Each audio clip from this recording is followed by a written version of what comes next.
Welcome back to another video with Max Sports Management International. Today we are going to have a conversation around the company, where it started, where it is now and where it's going. So a history versus the future, aren't we, mate? We are. How It's are an you? interesting topic. I'm good. Are you? Not too bad, mate. I think we're both a little bit jaded, but we're going to give this a go, aren't we, mate? Yep. Being busy is better than not being busy. Indeed. Right, so we're going to kick it off. Again, got my little iPad to ask No questions. problem, my mate. Where did it all begin? Okay, so I've been involved in the industry for 16 years now. I was lucky enough to start when I was 19. Before that, I actually worked in London as a barrister's clerk for a couple of years, which is where I kind of learnt the other side of the game. I was involved in a lot more of the contract side, where I started there. Okay. And then when I was 19, my dad sort of just said, you know, would you like to come and have an opportunity, which obviously any young lad would have dreamed of at the time. Sounds easy, it definitely wasn't. For me then, it was more about just sort of getting an understanding of the industry. I travelled a lot and really just said, here's 12 grand a year, son, crack on, go and see how you get on, type of thing. So it was a really good grounding. I look back at that now and think that that's the best thing that ever happened to me, because it was tough. Obviously lots of people doing it now. I look at where I am in the industry now and how you fight every day versus then. I probably didn't realise how lucky I was with the doors that were being open for me. So started 16 years ago, and you know, the first sort of 5-6 years was purely scouting to get a sort of what I would call your learning in the eye. So I travelled all over Europe, sort of, you know, studied along with people around me, but was left to my own devices. Obviously my father running the company back then, he was doing the deals that he was, and sort of let me go and do my thing. So for me it was a really important start, which I really enjoyed, but it was very, very tough, mate. And then I roll forward to what were the important years, I guess, was, you know, Brexit changed for me dramatically. You know, before that I was, like I said, I was travelling Europe, and all of my time was actually spent on trying to complete foreign transactions for half the year, but then the other half of that was trying to bring young players through. Obviously you look at the industry now and you look at the young lads and they're getting opportunities early, they're signing good contracts, but then you sort of maybe looked after a player from 16 and you were waiting until they were 20, 21 before any money could exchange hands. Yeah. So it was a massively different industry then versus now. And then I roll back from then, maybe when, you know, my father was involved in the game. There was no agents around. So, you know. Yeah, I was going to ask you about that. So obviously going back to like where it all began. Yeah.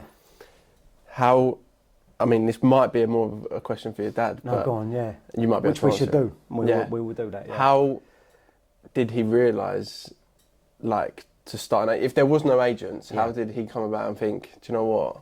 There's like, I could be someone's agent and help them out here. So my dad's first ever player was a player called Paul Barron.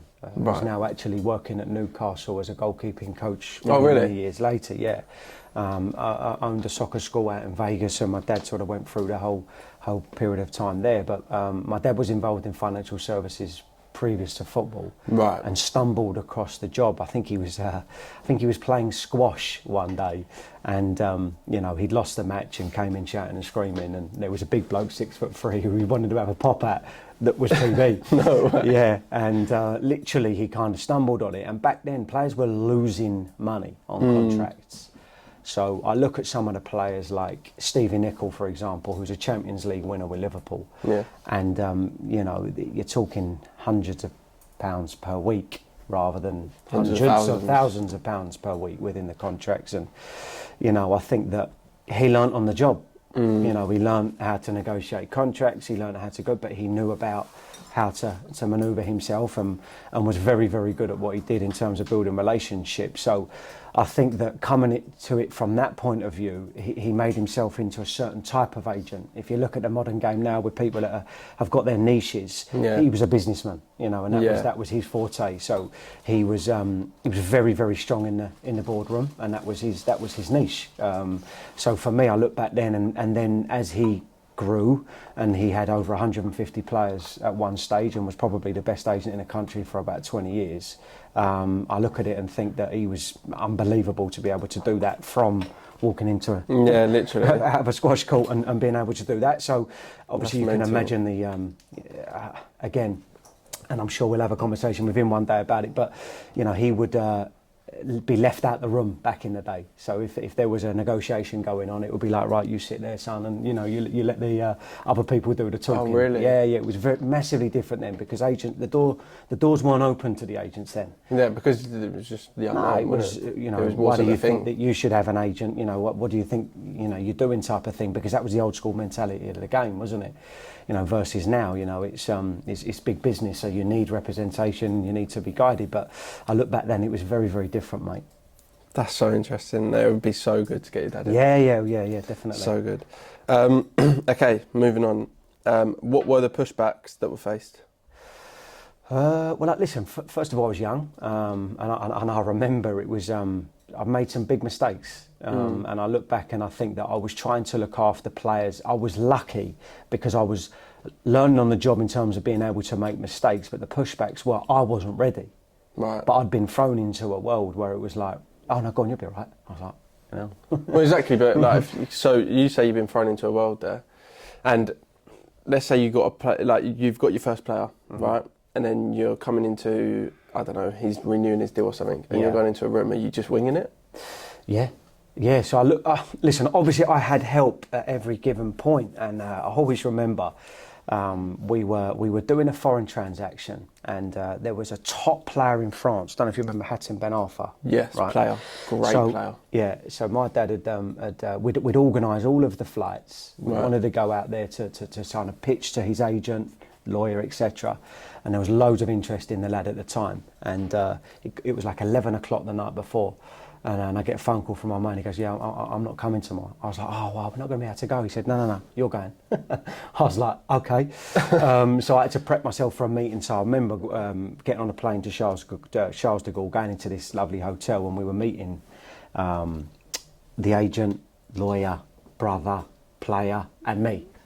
So I mean, you're talking to people who've got so much knowledge. And it was mad. But you know, for me, I look back at those scenarios and I absolutely shit myself. But they're the kind of things that make you as a young agent. I look back and that was probably, I don't know, it's got to be 13, 14 years ago that happened to me. And I look at it and think that they were the things that, you know, you're able to then make yourself bulletproof for any situation. So again, I'd rival myself in any chairman's office now because I'm confident. But if you don't have those things along the way, no, exactly, you're not going to be able to build to be confident when you come to negotiation and whatever else, mate. Exactly. Wait, so did you have Hatem? No. I definitely didn't get hold of that situation and do well. I failed miserably, as I said. So, but I think I look back in hindsight, right, and I have to say this, it was already done. Yeah. So my old man knew. We were never going to get near that scenario. But he just wanted it kind of for you. Yeah. It was the learning. Of course, we would never construct our business like that. But he just let me learn the hard way, which, you know, maybe that's a good or a bad thing. I don't know. Yeah, okay. Right, so we've mentioned in previous videos that the company has done 4,000 transfers or over 4,000 transfers. What did the company look like back then? Then versus now? Again, like, I think that we've decided to go a new way, and that's not because the old way wasn't good. It was just, I think that, again, and we'd have this conversation, but you didn't need to look after the players then like you did now. So let's say you had 150 players back in the day, you were probably just negotiating their contracts, that's it. Right, okay. That was the only expectation. You were looking after the individual, and I look at it and you were looking after players at an older age, and, you know, let's say that you just had a relationship with the player. That was it, and it was like a contractual transaction, and that was an amazing way to do business then, but that's not the norm now, is it? You've got you've got so many arms of an agency how they work. So I look at the evolvement of not only the way that we've done business, but just how the business has evolved generally. Has been amazing for me, because I look at it and think that I was lucky enough to learn the old school way, but then kind of take that on and go, right, I should take these things out of that, but also adapt it to the new school way. And again, I also also think that we're evolving right this second. Still. I think there's so much going on where you look at the stats analysis and the way that agents are running like football clubs now. And I think that that's the way to run your agency. But obviously you have to have all those things in place, and all those things in place cost money, time, effort, etc. And you've got to have the right people in place to be able to evolve the industry. But for me, I look back and it was more of a deal to deal. You know, I would definitely suggest that we're more of a family style agency, and we want to give a player-centric focus to our players. So I would say it's just evolved over time, and I've just decided to go a certain way. That's my decision. Okay, perfect. So what made you take the lunge and kind of follow in the footsteps of your dad? I would say I didn't have a clue what else I was going to do. You know, when you're young, you know, and I look at these young lads now, and I think that, you know, on one side of it, they don't know how lucky they are, but the other side of it is it's a really brutal industry that we find ourselves in. So, me as a young lad, I always thought I wanted to be like a trader or something. You know, Never wanted to be a footballer? Yeah, I did. I played obviously for Peterborough when I was young, and I got offered a scholarship there, and I decided against it. But I didn't have what it takes. I didn't. I just knew. So Jack Collison was in my team, and I always remember, because I was really, really lucky, the people around the club then. So if you look at the club then, I had Jack Collison, who ended up making however many hundreds of appearances in the Premier League, but also Dan Ashworth was there. So Dan Ashworth obviously is one of the best directors of football in world football, in my opinion. Right, okay. You know, you look at his journey from then to now, and I had no idea, of course, that what journey he was going to go on. But he was there, and again, like, I was super lucky to have the people around, and that was because of my father's influence. And there was a guy called Kit Carson, God rest his soul, is not with us anymore, and a lot had gone on in his life and whatever. But I only ever have good things to say about him. But it was an old school mentality versus new school mentality. So I just look at it and think that I didn't have that kind of real mentality to go and make it to the highest level. Or if I was going to make it, I was going to make it at a level that it was going to be one and off, not really. For me, no. So then I could just concentrate on my studies and go another way. Okay, but going into the agency wasn't your first thing? No, if I'm honest, no. No. I say it wasn't. I didn't know. I didn't know what I wanted to do. Like any youngster, you know, of course, I'd say 10 times out of 10 if I wanted to do it now, which I would. But at the time, I didn't have a clue what I wanted to do. I'm just being honest. No, I didn't know. But obviously, once I got that opportunity, because if you knew my dad, he was never just going to give an opportunity. So I had to work towards that to prove, rather than just go, here you go, son, like, do your thing. It was never going to be like that. So I learned over time that I wanted to do it. And the best thing about my job is flexibility. It's not a 9 to 5. You don't have to be, you know, I can do what I want in every day of my life, which I feel blessed to be able to do. Yeah. Nice. All right, so what has your journey into the industry been like? How have you found it?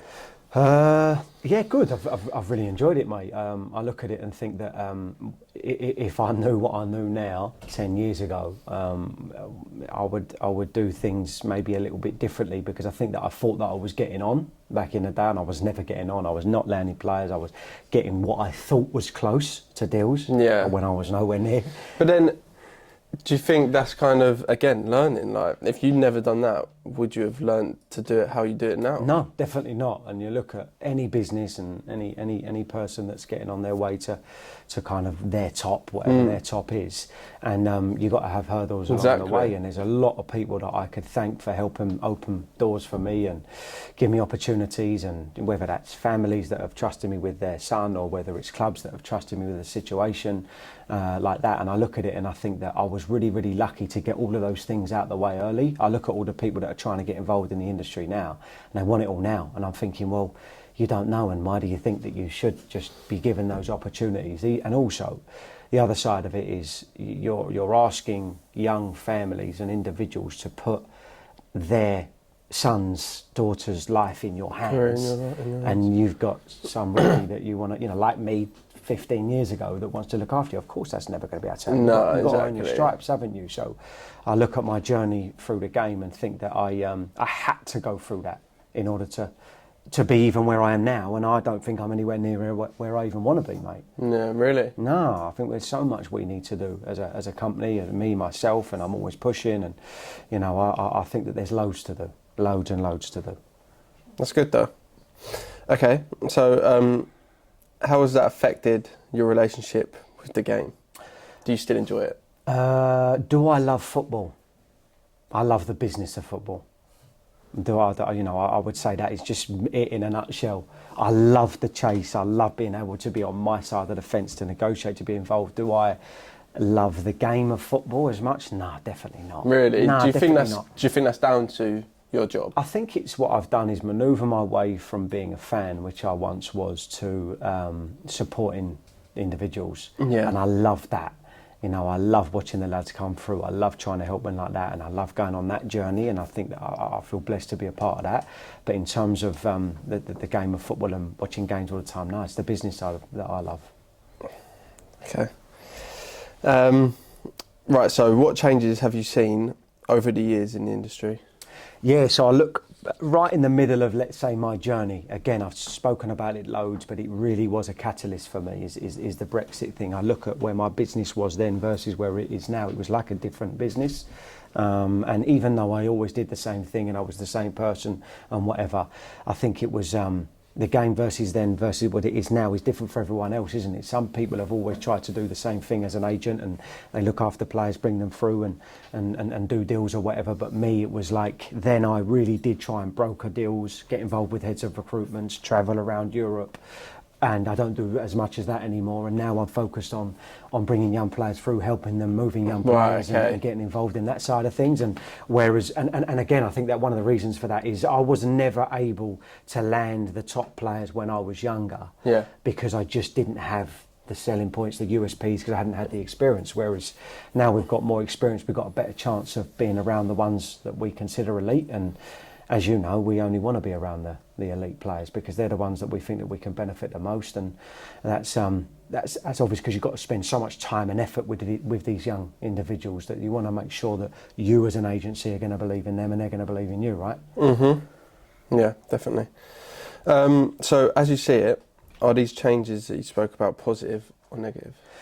Okay, so the regulations are changing ever frequently. Obviously, we've just, I look at years ago versus now again. So before, where you had to take an exam, then they got rid of the exam, and then they brought back the exam. And I look at that process, and actually back in the day, you have what's called now is a legacy. So there's a lot of I say a lot, not a lot of agents that had a kind of legacy program where they were around for that long that they didn't even take the exam in the first place because they would have been around for so long. Versus the reality of now, where the exam is a big part of the industry, which I think is super important. I think it's becoming a lot more regulated, which I think is important. It's good, transparency is key. Stops a lot of just people just going into it as well and just saying that they're an agent. Yeah, and I think it's important also that when you're, looking after a player, that they know that you've gone through a process to make sure that you're actually able to look after that individual. Yeah, so changes on that side, but then I'm looking at the industry itself now, and I think that you have to evolve now as an agent in terms of putting yourselves where you're going to help your players the most. You've got help emotionally, whereas I think that's definitely one of our unique selling points because we are around a lot and we do help, and we're at the end of the phone whenever you need us type of thing. But then you've also got this kind of platform of agents now that are doing really good work, and it's analysis, it's development, it's working on their game with them, and you have to try and work with the clubs. Some clubs are fantastic at it, some clubs are not, and it's just the evolvement of the game, especially now with data, that you are having to put yourself in a position as an agent where you are offering a lot, and I think you should do, because ultimately these young individuals have one chance of making it at the highest level. They're going to want all the help necessary, right? So I just think it's forever changing, and you're going to see lots more changes coming in the future. If we sit here in another 10 years' time, mate, I think we might be having a different conversation. Well, exactly. And whilst I've got the question on top of my head, about, like you mentioned about the company involvement and stuff like that. Yeah. Now, I don't know how many players you've got at the moment, but would you, let's say, in future time, want to be one of them massive agencies, or are you happy kind of being where you are and being more like approachable? You know what I mean? Because I think if you get to that point where you've got like silly amounts of players, it's not. You kind of lose that touch, You lose the touch, personal touch. Yeah. Is that something you'd want to do, or do you think? We speak about it all the time, and yeah, there's definitely going to be a time where you have to have some sort of limit, because otherwise you are going to step into a new realm, and then I'd have to make a new decision, which I've not had to make because we've been quite specific, and obviously each season we are recruiting, so we are expanding and whatever. So, but it's then just we are definitely 100% focused at the moment, so I think we've definitely got room to recruit more players, but at the same time there definitely will come a time where we have to have that conversation and decide what way we're going to go, but for now, and definitely for the years coming, we are definitely a bespoke kind of family run enterprise, which is growing.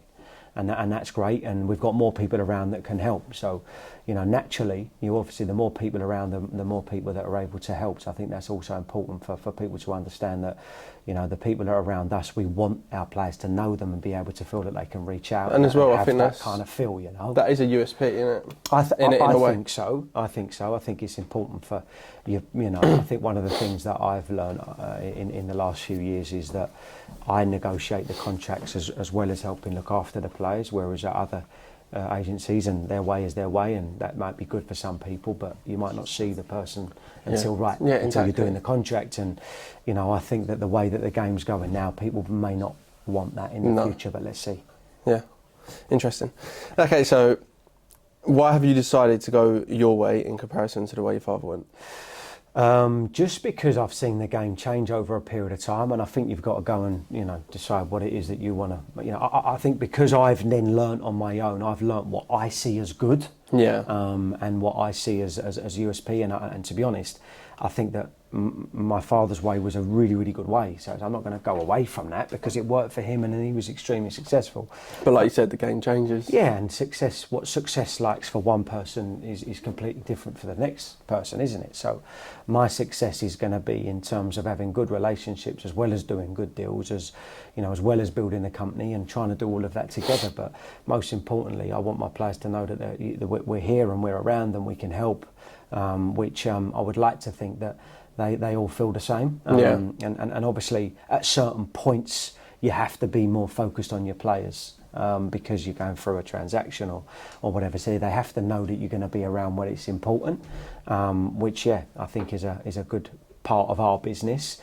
But again, so you have some players that they don't necessarily want you around as much, and I've known that recently as the players get older they change. So you're also evolving with the relationship of that person who's growing up. Yeah. And I suppose that's quite important as well, isn't it? Yeah. You've got to you don't want to. Well, how you think now from when you were, let's say, 17. Yeah. You've got more experience. You understand life more. You wouldn't necessarily lean on your family as much anymore. You'd make this decision for yourself. So, if I was looking after you from then to now, the relationship would be different, wouldn't it? Yeah. So you evolve with that. But then, in a way, I suppose that's something for you to help the players with as well, because you see a lot of players when they get older kind of start making their own decisions and making the wrong decisions and it affecting their career. Yeah. And that's kind of where you're in a position to you want to have a strong enough relationship where you're not going to be a yes man. Yeah, exactly. Them, but then there's probably a fine line where you kind of telling them and then you don't want to act as their parent. No, but you want to have that relationship where they listen, right? Yeah. And that's how you gain if my players respect me, I think they listen to me. So there's, you don't want to get in a friend zone with all of your clients, do you? In all aspects. Yeah, that's what I mean. So, because it could kill you. Of course you want to have your agent as your friend, but you also want to be, you've got to know that they can do the business. So 100%, that's my first point of call. Can I do the business? And the answer to that always is yes. And I think that they know that. And then along the way you build the relationship and go from there. Okay, so if you were starting in the game now, Jace. Yeah. Just coming into the industry, what would you do to kick things off? I wouldn't say I would want my journey to be too different, to be honest, because I think that I was. I suppose the only thing is obviously you want to be able to be let flown. And one of the things that I like to try and do in the business that I'm running is give opportunities. Not only to, obviously, I'm not talking about players for a second, I'm actually talking about people that work with us. I want to let them grow. Yeah. And one of the things that I really feel I am is that I'm a helper. Like, I don't, I help along the journey. I help my lads in terms of to understand the industry. And I think that one thing I've learned is that's how you sort of gain the loyalty back. So I look at my businesses, I'm really open about it. I'm really open in helping the lads that work around me to learn and to open the doors, because I found that really difficult when I was young, because I was on my own. Of course, I had my father around and I had loads go on, and I won't go into it, but he had a lot of issues in his life at a specific point, and that he wasn't around. He had a bad car crash and he weren't around for a certain amount of years, and he lost his memory and stuff. So that was a real important point where I think I wish at the time I'd had more people around me. I didn't have my mentor around me at the time, so I look at it now and I think that I wouldn't want that to happen to the lads around me, because I generally want them to go and be successful. So I think that's the one thing I would say, is that I want to help the people around me grow quicker, because we're all control freaks, aren't we? We don't want to give what we've got away and whatever, because we've earned that and whatever. But ultimately, it is important to have, because if you don't release any sort of control, then you're just going to be the most stress maniac in the world, because you don't give anything away. So for me, it's literally what I'm trying to do is learn to kind of manage better and do things in a better way, rather than just being that control freak, which I am. And I know I am, so I look at it and think that I want to grow that way and be a little bit different. Because if you think if I'm a 5, my old man was a 10. He was super on it, and that's because that's what the industry does to you. It's super brutal. It's everyone's fighting against each other. You can only have a contract for 2 years, so everyone's trying to nick your players. Everyone's trying to come on you. Everyone, players can be loyal, disloyal, whatever. Agents can be good, bad, trust them, not trust them. There's so much that goes on in our industry, and it's almost like make you hard. And it's almost like a little bit of trust when you've got people working for you, like to say, like, because you've built that. It's took you so long to build them relationships with people, to kind of let go a little bit and say, right, you do it. Yeah, definitely. And I think that, ultimately what's not possible is if I am trying to be everywhere and not having a situation where I'm travelling around to visit football clubs. If I'm with my player every day, how can it make me good at my job? It's absolutely impossible. No, exactly. So what I'm trying to make a conscious effort of is making my relationship super solid, that when that door is needed to be open for my client, that I can just run through it at a quick pace. Yeah. Whereas before it would take your time, you didn't have the ins and whatever, that's a massive thing for us now. So for a young player wanted to be with us, we know that we're the best when it comes down to knowing the market and understanding what's going on. So again, that's been a real focus of mine, a real focus. Rather than just thinking about doing deals, it's about understanding that journey together with your player. Exactly.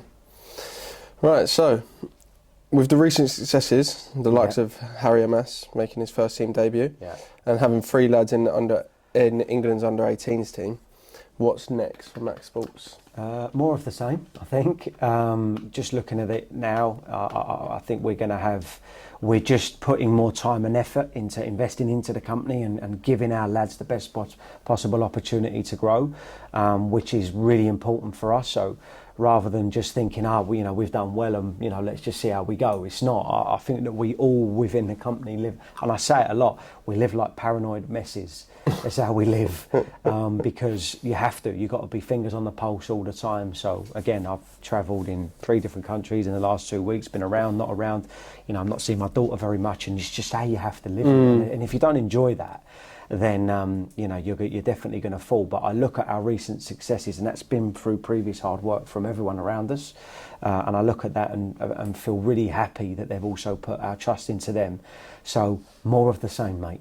Must be so good when you see their journey, like with Harry making his debut. It must and for a club like Manchester United. But again, it's tough because that's a huge success, which I'm super proud of. And you look at his journey, going from grassroots into Watford, from Watford into Manchester United, having interest, making his debut, been on the bench 16 times, have to manage that scenario. He's just captain England under-18s, amazing journey. But while I'm out there, I've had a player that's just been released who I'm trying to help. He's on his arse. So you're looking at it and you're thinking, well, yes, of course we want to express our successes, but there is scenarios where it doesn't go the way that you want, and that's also tough. So you're kind of trying to be not, you know what I say, mate, not too high, not too low. Never too high, never too low. Game. Yeah, great saying. I love that saying. Okay, so where do you see the game going next as an agent and a player? For players, I was having this conversation the other day actually. I think it was Torres who came out with a quote basically saying that players with the technical ability from before are going to have to be athletes as well, whereas before you could just be technically really, really good and also still make it to the highest level. Those players are gone. It's the new school mentality. So where I see the game changing is you've got to be an athlete first and a football player second. Yeah, I agree with that. So for me, that is just where the game is going, and it's super fast, it's super intense. And ultimately, I still love to see great players come through. Like we watched a game not too long ago. Aston Villa played Barcelona 19s, and it was awesome because you that look Villa at Park. It was super. It was super technical. And these lads were small. They were, and I looked at it and went, I still see a big part of that that I want to see in the game, because otherwise the fans going to lose their love for me in the long term. Well, exactly. It's like one of the greatest players of all time. Yeah, Messi. He's not an athlete, is he? Really? He's fit, but you look at his build. You wouldn't say he's really athletic. No. But I don't know if you've heard about him out in America now, though, and the way that he lives, though. He's still the first at training, he's still the last at training. So you can't just be that. So I just see the player side evolving as it is at the moment, and you're seeing a lot more athletes involved in the game, and I think that you can get to a good level of being a good athlete, which is great, because it doesn't always mean you have to be super, super technical. And also that's the bit that you have to work on an individual basis as a player, isn't it? You can only get a certain amount of help from the club, and you have a lot more. You see the involvement of the game. There's a lot more one-to-one analysis involved in the game, which I think is I'm with that with open arms, and we work with coaches that we think are really helping our players, whether it's analysis, whether it's one-to-one coaching, also the mentoring side of it. I think is something that we like to get involved in, because these young lads need help, and they don't want to just speak to their parents all the time or speak to their agents, speak to the club. They want to have that kind of person in the background that's going to help them. So that's the player side. I just think it's a lot more individualised as opposed to generic. That's one side of it, and then the agent side of it is everything that I've spoken about. There's more arms that you need to have involvement, and it's we're going as an agency more data driven. We're going more platform based, scouting based. You've obviously got Huddle, Wire Scout. All these scouting platforms that are going to help you as an agent. But on one side of it helps you because it's all there to be seen, but everyone's got it. Yeah, exactly. So it's then how do you create your niche, and ultimately I think again it comes down to the relationship you've got and how good you are at the job, for me. Right, my last question. What's the best bit of advice you've received in the game? I think it would have to be life advice. Someone once told me, don't wish it was easier, wish you were better. And I've never forgotten it. Don't wish it was easier, wish you were better. Because it's very easy in the modern world to think, I want this and I want that and I should do this and I should get that. But I don't think you should think like that. You should just be thinking we're better all the time. And I think if we can all live like that, we've got half a chance. I love that. Love that. I do love it. I do love a little quote, me. You do, me too, mate. All right, that's me. That's me done. Yeah, that's all the questions. I think that's thanks brilliant. Again for watching, and please don't forget to subscribe to Jason Mack Football Agent, and hopefully we'll see you again soon.